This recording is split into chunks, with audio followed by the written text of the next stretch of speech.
बऱ्याचशा जणांना भीती असते का माझा गुडघा असाच सगळा कापून काढून दुसरा लावताय काय? तसं नसतं. नी रिप्लेसमेंट सर्जरी म्हणजे काय आहे? It is a resurfacing. म्हणजे मांडीचं हाड, खाली नळीचं हाड आणि याच्यावरचं जे आयरन घासून गेलेलं आहे, ह्या सर्जरीमध्ये आपण फक्त ती आवरणं बदलतो आणि त्या दोन्ही आवरणाच्या मध्ये पॉलिइथिलीन जसे गादी किंवा एक स्ट्रेचर असतं ते टाकतो.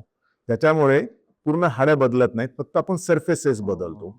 दुसरी गोष्ट अशी की ही सर्जरी आता एवढी ॲडव्हान्स आहे आणि त्यात एवढे चांगले टेक्निक्स आहेत. रोबोटिक नी रिप्लेसमेंट सर्जरी पण आता पूर्णपणे बऱ्याच ठिकाणी सुरू झालेली आहे.